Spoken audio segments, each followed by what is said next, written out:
And hello, everybody, and welcome to another edition of 50K Webinar Blueprint. My name is Rich Willens. Thank you so much for joining us today. It's a gorgeous day where we're broadcasting live from the Gulf of Mexico on the west coast of Florida in my new hometown of Naples. With me today is a very special guest who's on the other side. He's an East Coaster in the great state of Florida. Please say hi to my friend Joshua Zamora. Hi, Joshua. How you doing? Great to be here. And yeah, I'm the Southeast Coaster. I like that Southeast Coaster. So, do you like going by Joshua or by Josh? Because I could be flexible either way. You tell Yeah, me. Josh is fine. My mom is one of the few people that calls me Joshua. Yeah, okay. I got you. My mother used to call me Richard, especially every time I used to get in trouble. Richard. Yeah, I knew I was in trouble when I did that. So this program is called 50K Webinar Blueprint. I'm putting it together in a program, not only a program that's going to have these hangouts, but I'm going to go ahead and not only print it up and put it in the book, but we're also going to give away the audio. And we're basically talking about how people can make $50,000 on a webinar. Now, you've been doing webinars for how many years now? For about 2.5 years now. Okay. And when you're doing webinars, do you do webinars with your own products, or do you basically do joint ventures with other people who have their own products? Yeah, I've done a little bit of both. So sometimes I'll do webinars just for my higher ticket products.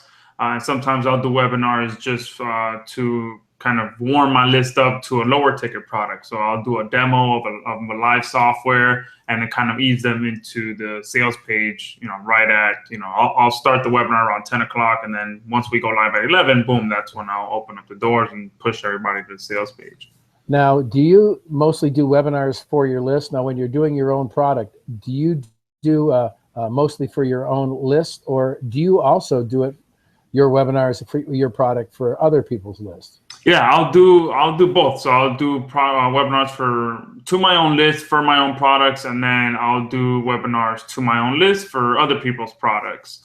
Now, I do more of the promoting other people's products. I've done some for my own webinars, but I still haven't dialed that in completely. So I do a little bit better when I promote other people's webinar. Well, let's talk about doing other people's webinars. Do people approach you and they say, I've got a great product? How do you determine if this product is going to be good for your list? And how do you determine if you really can actually bring to the table 100, 200, 500 to 1,000 people?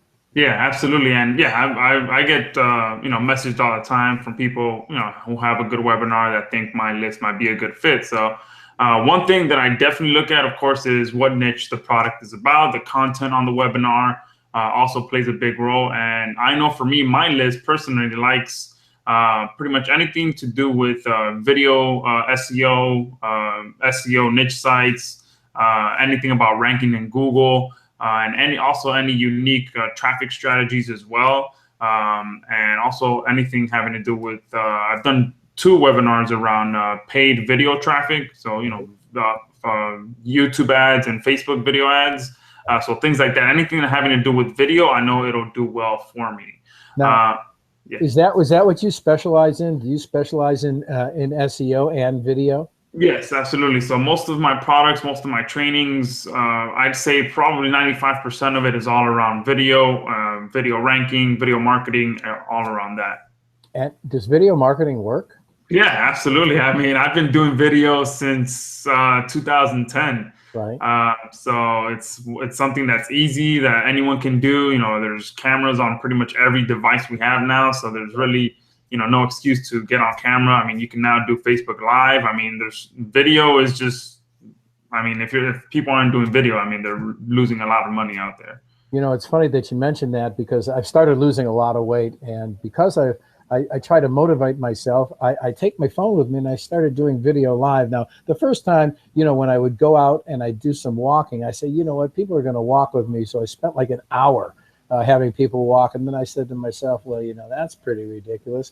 Nobody's going to want to spend an hour with me. But you're absolutely correct. With all of the phones and everything that we have, all they have to do is hit Facebook Live and bam, you're live. And people who are actually following you, or if you're on their Facebook feed and you're on their Facebook feed, they click on and they go, they have that interaction. So I can see how video is very important, and it certainly is the wave of the future. So when somebody approaches you and they have a product that's doing video or SEO or something that's going to fit your list, what do you do in the beginning, from the communication? Let's say, for example, Josh, I've got a new video product that's coming out. I'd like to do a webinar for your list. Tell me how to go from there. Perfect. So the first thing that I look for is, of course, a webinar replay or somewhat of the recap of what the actual offer is. Because I like to see how, first off, the content that's shared on the webinar. I like to host webinars where there's at least some kind of good content or free content being given out that ties into the product. Those tend to convert really, really well for me. Although one time, there was one that really kind of surprised me. It was a webinar where the young lady just pretty much jumped on, shared some case studies, shared a little bit of what she's doing, and then boom, jumped right into the software demo, and that went really, really well, which was unexpected. So sometimes you get those curveballs where you don't really need too much free content to be shared beforehand for it to do well, but that was just the one that it was just out of left field. I hosted the webinar and boom, she just shared about 10 minutes of case studies, then jumped into the demo and boom, my list loved the product and it was a really good product. So sometimes you have those curveballs, but for the most part, I like seeing the webinar replay first to see what kind of content is shared, and then to get an idea of how the offer is presented, what the offer is, and see how that plays into what my list likes. And it's very important that, the structure of the webinar will fit not only with your list, but it'll fit with the flow of the webinar. Because let's face it, once you have a structured webinar, you want to make sure that everything builds to that crescendo to when it comes time, when you finish the question and answers, or even before that, you're ready to present the sales page. And I think that's an awesome story where, some people just come in and they go, you know what, here's the testimonials. Let me show you what the product is. And it just knocks out all the BS, and that's what you want to do with some webinars, because there's fluff on all the webinars. So you've got a product, you've done your vetting, you see that it's going to be a good fit for you. Now it's time to put meat in the seats. How do you put meat in the seats? And do you do it through an email sequence? Do you SEO? Do you buy Facebook ads? Do you do video ads? What is it that's your specialty that puts bodies in the seats and you fill up as your attendees on the webinar? Yeah, absolutely. Now, the first thing that I think is most important is to be 100% committed to the webinar from the beginning. If you're not 100% committed from the beginning, then you're not going to put your entire effort to make sure there's people in the room. Right. Because I think that's the biggest thing. If you can get people in the room, you're going to have a good webinar for the most part, assuming that everything else plays out perfect and the offer's good, the content's good, and everything matches. Once you vet all of that and you're 100% committed, just go all out. And that's what I do. When I find a good webinar that I know is going to be a good fit, that's one of the reasons why I like seeing the webinar replay as well, so I can get an idea of what's being shared on the webinar and write my emails based around that content. So I start hinting to them, this is what you're going to learn once you join us on the webinar. So I use that as as my kind of my ammo to get them on the webinar. And from the beginning, I just start emailing. I usually email two times a day. Leading up to the webinar, and usually I like having about 3 days to build up to the webinar. So the first day I'll email twice, the second day I'll email twice, and the day that we go live I'll email at least 3 to 4 times to ensure that people are getting on. And also I try to make sure that I'm getting constant updates from the host, from the presenter, of how many people I'm getting on the webinar. And if those numbers are lacking, then I push harder. I want to make sure that I'm getting as many people as I can on live. What kind of webinar platform do you use? Do you use GoTo, On24? Do you use Webinar Jam, Webinar Geo, anything? Webinar Ignition? For sales webinars right now, I still use GoToWebinar. I haven't, and to be honest, I just haven't experimented with any other platforms out there. I've also used Webinar Jam quite a bit. For Webinar Jam, I usually like to use that for just free content webinars, or if I sell a 4-week boot camp kind of thing, I use Webinar Jam for that, just because I don't have to worry about selling anything. Right. But for sales, I like using GoToWebinar. Gotcha. And it's very important that you pick the right platform. It seems that even though GoToWebinar has just gotten a little bit more expensive, thank God, I got grandfathered in, and I don't know about you, but it's still $87 a month for me, and I can have those unlimited webinars. But now I understand you really have to deliver on these webinars, because to make it cost effective, I understand GoToWebinar, in order to have 1,000 people on there, is close to $500. And that's why all these other programs have come out, like Webinar Jam. How do you like using Webinar Jam, by the way? Yeah, I actually like Webinar Jam.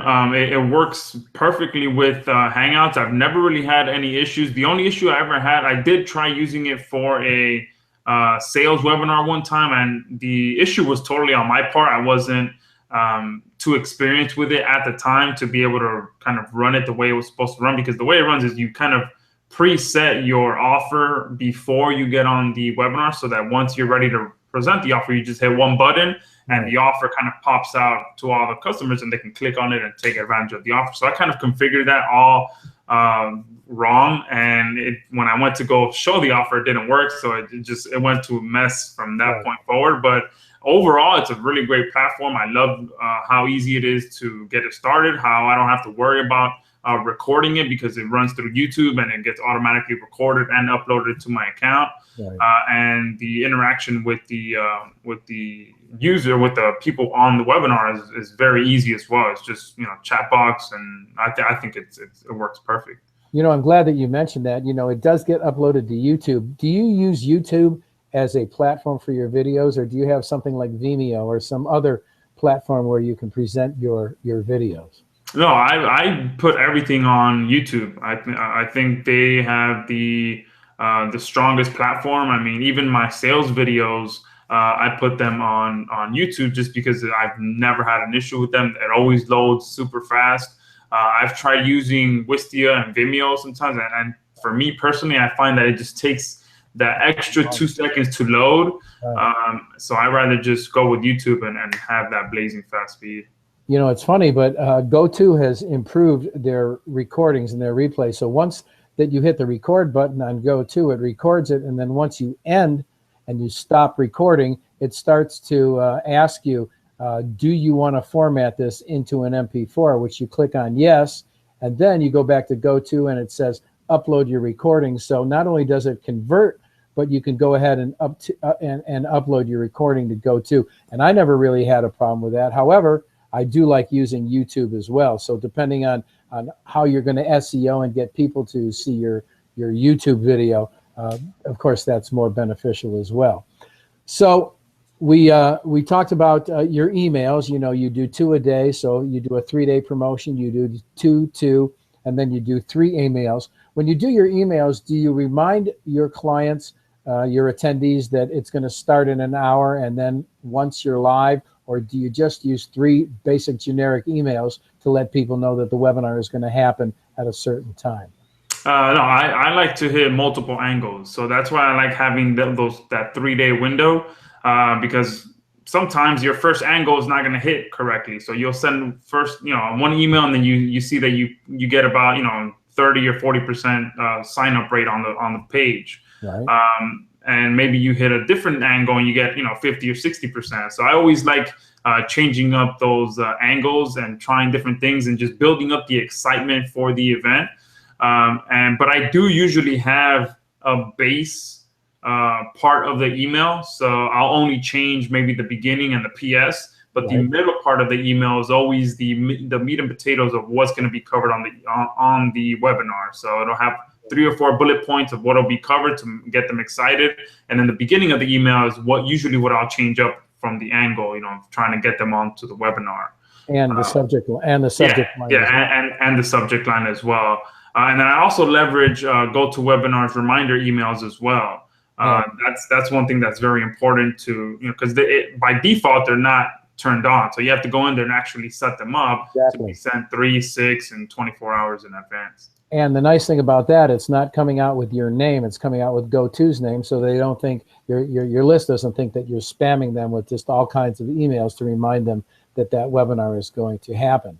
I was talking with Daniel Hall, and I don't know if you know this trick or not, but just before the webinar starts, he usually puts something in bracket. He changes the title and he'll go something like starting now, and then he'll click on notify all participants. And once he does that, it just sends another email again saying, hey, we're starting now. Have you ever used that before? Yeah, I do that all the time. It's very, very effective because you get that last group of people who forgot about it. Boom, they get that last email and they get on.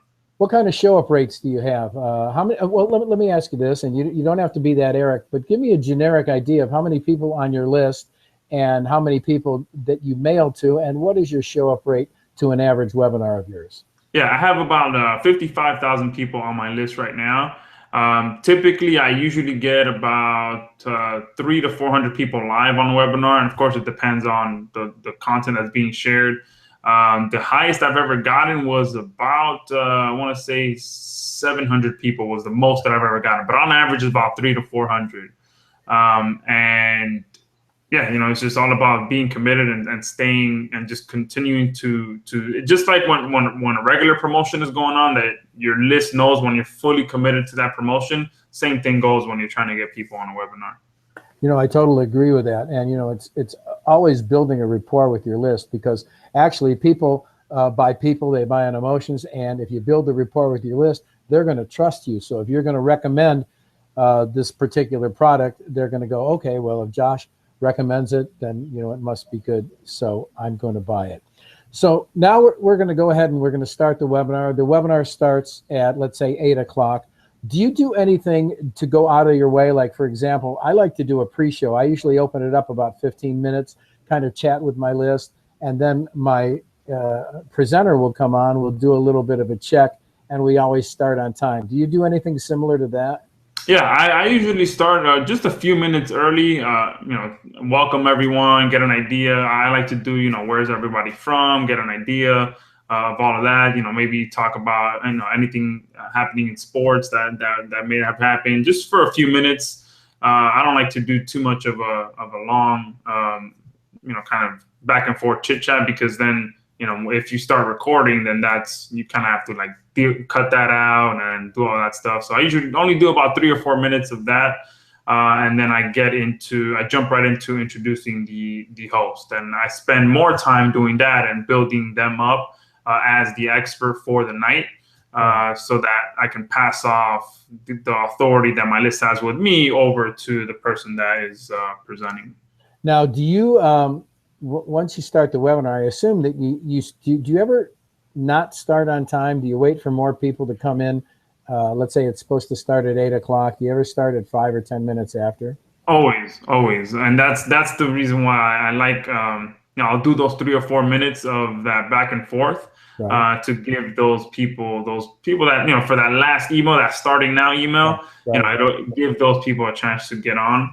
Right. So yeah, I always make sure that I at least do usually 5 to 7 minutes. I don't like doing 10 minutes because the people that were on there early start going, hey, why are you taking so long to start?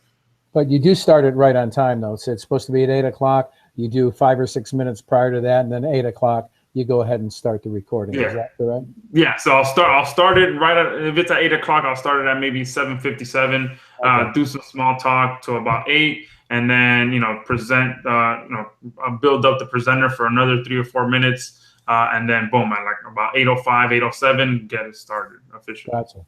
Now you go ahead and you host the webinar. Do you interact with the presenter, or do you just say, okay, hey, Josh here, and here's my guest for the night, Rich. He's got a great program. Okay, Rich, go. Do you do that? It depends. I like to hash that out before. So I'll talk to them, because some people, they get distracted. I mean, if you just jump in and interrupt them, they completely get off their game. So I like to find that out from the presenter. Like, hey, do you want me to interact? Do you want me to say anything? If you do, reach out to me and I'll be here. If not, just do your thing. So it's really going to depend on the presenter if they like to interact or not. Because like I said, some people, they just want to do their thing because they have everything already, mapped out. And, and especially if you throw them off, I get kind of torn. I used to get teased a lot when I was doing these webinars for JV Zoo that I would just basically do an intro, tell them that, hey, look, I'm just going to be off to the side. I'm going to answer the question box. I'm going to mute myself and I'm going to let you go. Whereas the argument I had with E. Brian Rose and Joel Comm is they like to get in there and jump and not so much interrupt, but they feel like they're participating. And again, the mixed feeling is if you're on a flow, and you know that this flow has worked, if you wind up closing less people on that webinar, the first one I'm going to blame is Joel Comrie, Brian Rose, for jumping in there. So, I totally agree. So now that you've done this webinar and the webinar gets started, do you ever jump in when it's time for them to, they finish the Q&A and, well, let me ask you this first. Do you ever work the question box? Do you help work the list or work the chat box and try to answer questions to help the presenter? Always, always. And not only if it's something that I can answer, I'll go ahead and answer it right then and there. If it's something that I can't answer, that it's specific to whatever the presenter is sharing, I'll be sure to write it down and save those for the end, so that we have a good Q&A at the end, because I think that's important as well to answer everyone's questions, especially pertaining to whatever the offer is. Now, you mentioned you chat a little bit with the presenter prior to presenting it to your list. You actually know what your list likes and how they like it. Do you ever talk with your presenter and give them advice on how they should present their program to your list? I don't. If it's something that they've ran before and they have, they know that it's a proven webinar that converts, I don't like to touch it. But look, if this is something that that you've done and you know that it works, right? That's let's go ahead and run with that. If it's more of a new webinar that hasn't been proven before, I'll take a look and be like, hey, we may need to add some more proof at the beginning, some more case studies or things like that. Just very little, very little feedback. Because then I don't like being that person to be like, hey, we need to change your complete, webinar. This is not how you do it. This is how you do it. Right. So it really depends on, if the webinar is proven, let's roll with it. I've been chatting with a lot of people who are doing webinars, and I was just always curious. You ever run into a guy who not only after you've done the intro, but they go into their hero story and they go into the about me? Did you ever wind up having somebody who was just way too long about me and didn't quite get into the content? Actually, I've never had that happen before, but yeah, I mean, when I present my own webinars, I like to go through that as quickly as possible because people don't really care about that. Yeah, at least that's how I feel. I mean, the people that are on there, they're on there for whatever reason was emailed to them. If they're on there because you told them they're going to learn X, Y, and Z, that's what they care about. They don't care about, all the other stuff. And that's another thing that I like to do. I like to, when somebody's going to present a webinar, they've got to deliver content. Now, sometimes people use this over-deliver. There is no over-delivering. You either give 100% or you don't. Do your people, and do you require when somebody is going to do a webinar for your list that they deliver at least a good 45 minutes to an hour's worth of content? Yes, I prefer that. I prefer for them to deliver whatever I'm promising to my list, and that's why I like seeing the recording before I actually decide to book a date for the webinar, because I like to see what's being presented, and whatever's there, that's what I'm going to promise my list that they're going to get, and I expect for them to get that same value that whatever I saw. And that's why I use that as ammo to get them on the webinar, because I'm telling them, hey, you're going to learn this information. So that's what I expect. I expect for their promise to be delivered. And you have to vet your webinars, and I totally understand that. There comes to the point, though, when they've given all that information, and we know that most of your attendees have an attention span of 51 minutes. And it's just a proven fact that after 51 minutes, if you really don't get to the meat of the matter, they're going to go away. Now, once that 51 minutes happens, or let's say the people who are presenting the webinar are going too long, do you ever jump in and say, hey, you know what? It's time for a little bit of Q&A. I've got some questions here in the box. Do you ever participate when it comes time for Q&A and to close the sale? I do absolutely participate because I think that's important for the person who's hosting it to come out and say, hey, this is an incredible offer, and to just give that extra approval that they need to purchase that product. I don't like to. What I don't like doing is if someone's going a little long, I don't like to cut in and break their flow and be like, hey, we need to stop now and go to the sale. Right. But if one thing that I do like to do is if the person is answering a lot of questions and not getting back to the offer, I'll jump in and say, and I'll look for a question that talks about the offer and then bring the attention back to the offer as well. Because sometimes you can get carried away on the question and answer sessions that are not pertaining to the offer. So I like to jump in during the Q&A and be like, all right, guys, we only have, X amount of bonuses left, or, this offer is only good for boom, 3 days for the next 3 days. Make sure you jump on it. So if there's too much unrelated Q&A going on, I'll bring it back and touch on the offer and stress the urgency or anything like that to pick it up now. How important is a bonus offer to you? And is it important to where, do you leave it just up to the presenter to offer the bonus, or do you jump in and give away your own bonuses as incentive for your attendees to buy now? Yeah, 95% of the time, I'll go ahead and I'll put together my own bonus. And it'll be, of course, as relevant as possible to whatever the offer is. Because I think that's important. Not only does that show that, I really do approve of the product, but it's going to help them to get better results with whatever the offer is. And sometimes, people are buying bonuses. They kind of forget that the product that they're just listened to is one that's going to solve a problem and really benefit them. But it seems that the hot button is a bonus. Now, how do you handle the replays? What do you do on your replays? Yeah, I think that's where the most important part comes in, and where truly being committed to the promotion really is important.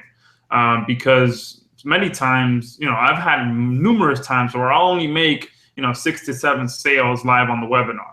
And most people will be like, oh, it's a bust. It didn't work. But if you just stay committed and you hit the replays, you'll end up making 30, 40, 50 sales in total, because the majority of your sales are going to come from, the replays and that last, 48 hours of urgency. That's when the majority of the sales are going to come in. So I hit the webinar replays as hard as I hit, the buildup of the webinar. I'll mail 2 times a day. And then on the closing day, I'll mail 3, even 4 times a day. The webinar is up and about. Yeah, exactly. So I think that's just as important, to make sure to not get too discouraged with the sales on the webinar live. Just make sure that you continue hitting the replays, because that's where the majority of the sales are going to come in. Now, have you ever run into a presenter who's presenting a product that is absolutely all wrong, and you actually are pulling your hair out and you want to pull the plug? Yeah, I've had that done not many times, but one time I was just like, it was multiple things that was happening just made me want to just like pull the plug. I mean, there was just links to ebooks being put in, links to fan pages of, telling them to go to the fan page and like the page to be able to get access to a free product. It was just like, and this was at the end of the webinar that these kind of things were going on, where to me at the end of the webinar is focused on closing the sale and getting people's questions answered that are on the fence about making that purchase. So anything outside of that to me is just like, what is going on? Like, stop talking about free stuff and get back to closing the sale. Well, there's twofold on that, and I'll tell you why I'm not too crazy about that. Is one, we hold it on our own go-to because we don't really want to give up our list. Let's say, for example, somebody else holds their webinar on their own go-to, and you send 1,500 registrants. Well, that's 1,500 new people on their list, and they don't quite pay for that. And so I disagree with them putting it on their own go-to. So especially if I'm going to mail my list. Now, the other thing is that why should these people give away the free links? Because even you're entitled to the list from my list if people will buy the product, but you're not entitled to the registrants just to build your list. So I totally disagree with somebody putting a link in a PDF or to get something for free. What do you think about that? Absolutely. I mean, one time, because this is the good thing. I had one bad experience like that where the guy was just sharing, a link to the fan page, and then from the fan page there was a link. That what was even crazier for me, because the way that it would happen is he was sharing the link to his fan page, telling them to like his fan page, and then scroll to the first post, and then in the first post there was a link to the free download. So it was multiple steps to try and get these people on to get this free thing. And then on the flip side, I had another guy who wanted to give away something for free, and he told me beforehand, which was great. That was the other bad part about the other one. I didn't know that this was going to happen at the end of the webinar. So this other guy did it the right way. He told me he was going to give away something for free, which was a free PDF. Not only did he ask me for my affiliate link so he can embed my affiliate link in the free PDF, but he didn't require multiple steps during the webinar. During the webinar, he gave away the direct link to the free PDF, which had my affiliate link embedded in the PDF. And that's, I think, if you're going to give away anything for free, that's the right way to do it. Give away the free product, and make sure that the person that's hosting your webinar has their affiliate link embedded in it, so that worst case scenario, the sale comes back to you.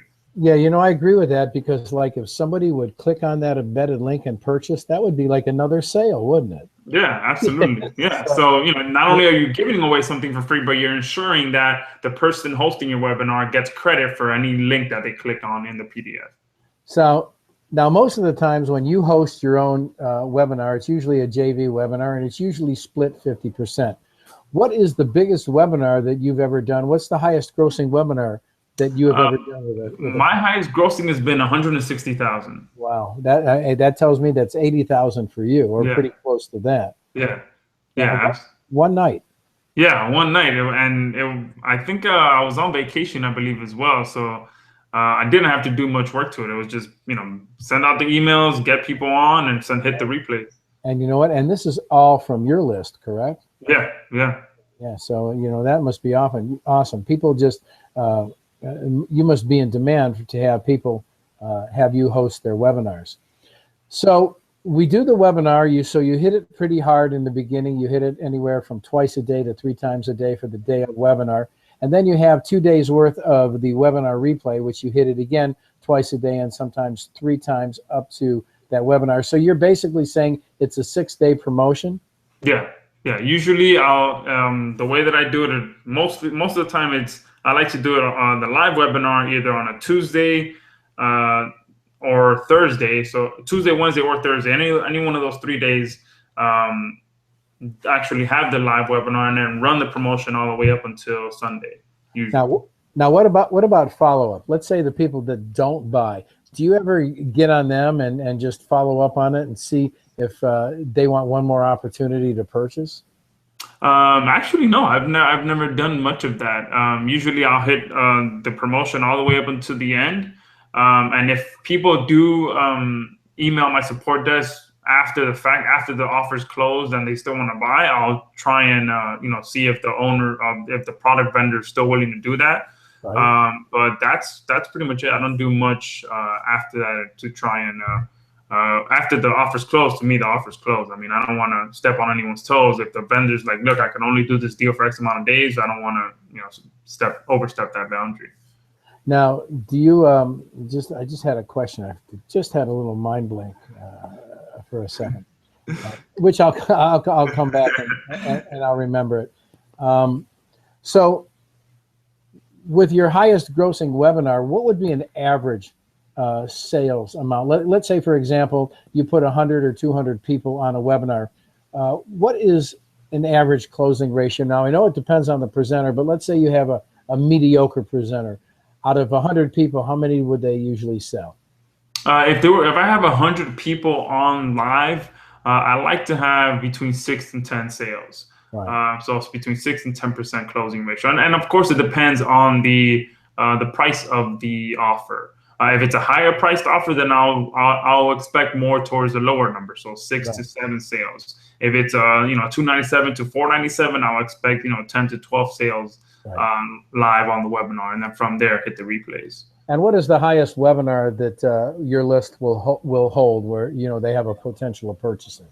I've never done more. I think the highest price point I went was, I think it was 14.97. That was the highest price point I ever held, and actually it was 14.97 with a split pay option as well. Of 2 or 3 payments. Yeah. Yeah, that's a way to go. You don't necessarily want to give your attendee, give them a chance to do an absolute no. What I believe is you should give an alternative of choice. If it's going to be $1,000 product, 3 payments of $333, 2 payments of $525, or 1 payment of $997. So I totally agree with that.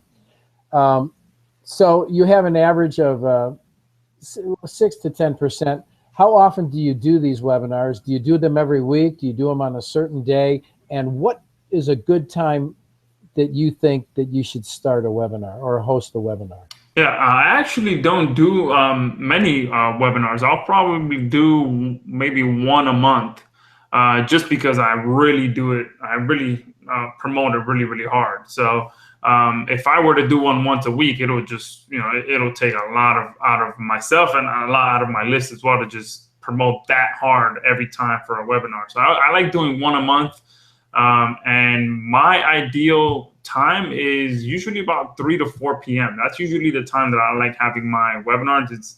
I just find it to be a good time. Usually sometimes when it gets too later in the day, people that, are, in another country, somewhere in Europe, it gets a little late in the day for them. And people here in the US, usually about 3 to 4 p.m. is a good time. I feel that people in the US can still get on regardless of where they are. Now, have you split tested that? Because I know I like to do my webinars at 7, 8 o'clock at night Eastern Standard Time. No, I've never split tested it much at all. I guess it's just the time that I've been accustomed to doing. Now, have you ever had somebody repeat a webinar? Do you do an encore performance that's live, or do you just go right to the replay and then promote it as such? I've had people ask me to do an encore, but if the sales are rolling with the webinar replays, I've said, look, it's working. The webinar replay is working. I'm just gonna close it hard on the last day with, where the urgency and the scarcity is on my side. Right. So I've been asked to do an encore, but I've never actually done one. So I mean, I'm open to it, but to me personally, if the webinar replay is selling well, I know that last day is going to do well regardless, because I have the urgency and and the scarcity on my side. Right. That's awesome. Now, when you go out and you solicit other people for your own webinars, do you have a big list of JVs that do webinars that will fit your list, and how do you approach them? Yeah, that's one of the reasons why I haven't been doing many of my own webinars on my own.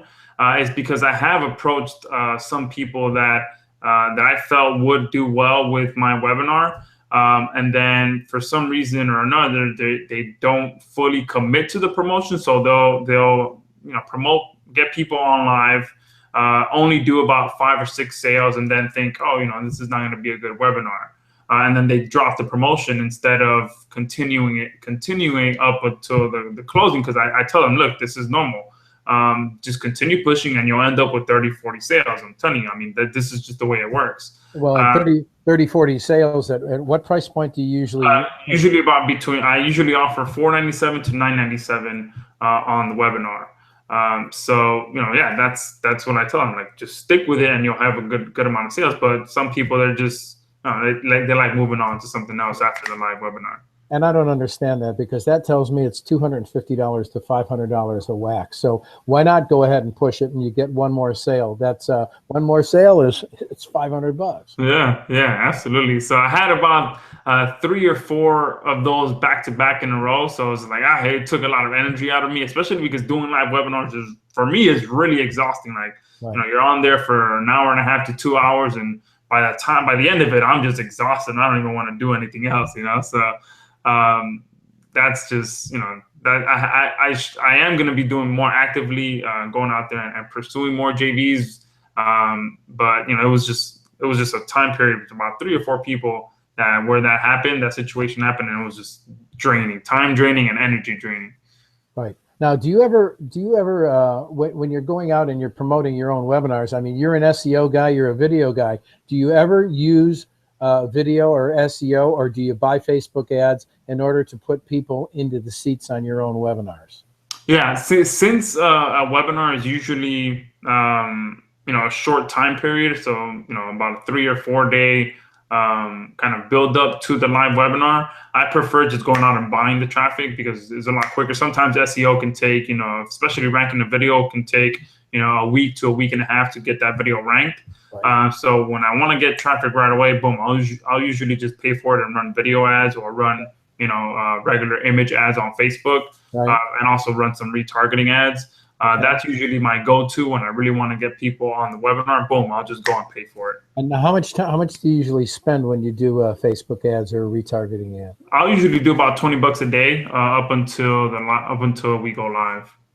Okay, have you ever thought of scaling it up and maybe spending 100 or 200? If you've got a price point of $497 to $997, why wouldn't you spend $1,000 to try to put 1,000 people in their seats? Yeah, good point. No, I've never done more than $20 a day, but absolutely, that's a good point.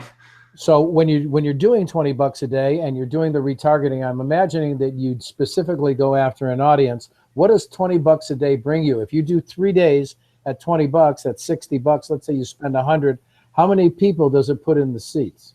Yeah, with retargeting, since that traffic is usually a lot cheaper, it can get me about 1,000 to 2,000 clicks to the registration page. So assuming the registration page converts at let's say 30%, that's anywhere between 300 to 600 people additional that register to the webinar. Exactly.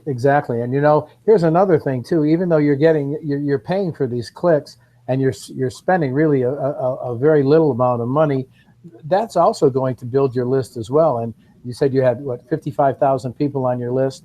How effective is that 55,000 people when it comes to consistently showing up for your webinars? Yeah, I usually always like I said, on average, I get about 300 to 400 people per webinar.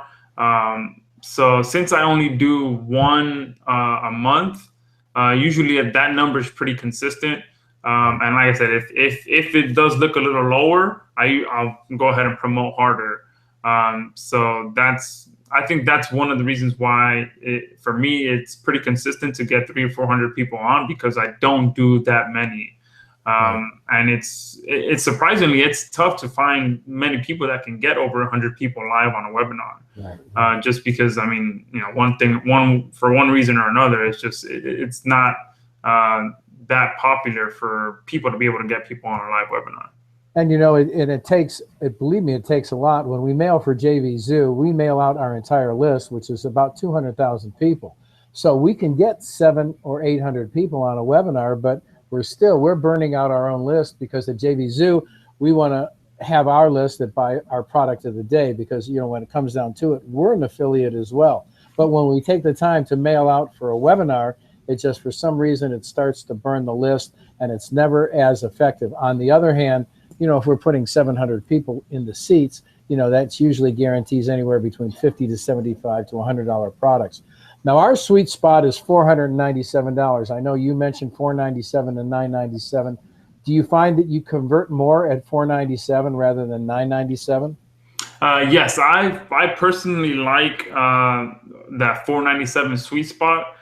Just because many times with that $497 sweet spot, you can get away without having to offer a split payment option. Just because I guess people find it to be a lot more affordable. With the $997, you're going to get a lot more people requesting a split payment option if you're not offering it. So I prefer that $497. What kind of tips or tricks or hacks do you have that not only help increase the attendance on your webinars, but perhaps your closing ratio as well? Anything? Yeah, absolutely. One of the biggest things is, again, be 100% committed to the promotion right from the very beginning. Make sure you email multiple times a day. Find different angles to get people to come to the webinar. Make sure that you know what's going to be. Make sure you're knowledgeable on what the webinar is going to be covering, so that you can build it up to get people on the webinar. And also make sure you always set those GoToWebinar reminders so that they're automatically getting reminded, because I thought that they were turned on automatically, Right, but they aren't. but they're not. You have to go in there and actually turn them on. Yeah. And like you said, make sure that you run the GoToWebinar promotion under your account, so that, worst case, you're in full control. Your email list is still in your full control, or there are people out there that pretty much allow you to rent their GoToWebinar account. I know Damian Rufus. I'm sure you know Damian Rufus. He runs a service where I think it's 97 or 127, and he'll let he'll host the webinar through his account for you, and that way your leads are not compromised.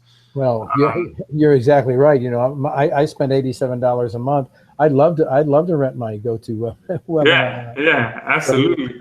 For a little bit of extra money. Who writes your copy? Are you a copywriter? Yeah, I like to write my own stuff. I like to write my own emails just because I just feel more comfortable. I've tried outsourcing my email copy before, and it doesn't feel the same. It doesn't feel like it's my voice. So I've read tons of copywriting books just to continue improving myself. So I don't offer copywriting as a service, but I love doing it for myself. It's just something that I just like writing stuff that sells. Who's your autoresponder? Do you use Aweber? Yeah, I actually use Aweber. I use MailJet, and I have a GetResponse account as well. Gotcha. Well, we offer the GetResponse account on JVZoo, but I have mixed feelings about that. The open rates and the way Aweber and GetResponse are just, it seems to me that they might be going into the spam a little more than often. Marie and I were talking about Entreport. Are you familiar with Entreport? I've seen it. I've seen people using it, but I've never done much research on it. What about Infusionsoft? Have you thought about using Infusionsoft? I did have an account with them because Damian Rufus, he's a big supporter of Infusionsoft. But I got in there and it was pretty confusing for me. I think that's why they call it Confusionsoft. Yeah. And so I like to keep it simple. There's that old thing. KISS, keep it simple, Sam. And if the simpler that you can keep it, the more money you're going to make and the less issues that you're going to have. Hey, Josh, thank you so very much for coming onto this program. It's very appreciated. We've known each other a long time, and I'm glad that we had this time to chat. I'm very amazed that you did $160,000 on that webinar, which goes to show that if you get the right webinar and if you build it right and you get the people on the seats and proper closing techniques are used, you can make that $80,000 a night paycheck, and that's pretty awesome. Yeah, and one last thing that I want to share about that webinar. One thing that really I think helped close a lot of sales that night was the presenter did something very genius that can be very helpful. At the end, when we were doing Q&A, he was not only answering the questions that, the normal questions that were coming in, but he did something very, very unique. At the end, he said, I want you guys, if you're on the fence about purchasing this offer, in the chat box, I want you to write on the fence and then put your question next to it.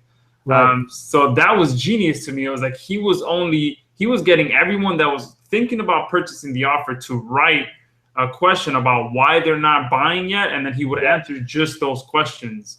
And to me, that was genius. And that's basically what sales is all about. You have to overcome all the objections, and once you overcome all the objections, there should be no reason why they cannot purchase that. And especially, and I like to say that at the end. And my two favorite words when I'm delivering a webinar, and okay, so we've answered this question, we've answered that question. Are there any more questions? And then I usually say, other than that, is there any reason stopping you from purchasing this now?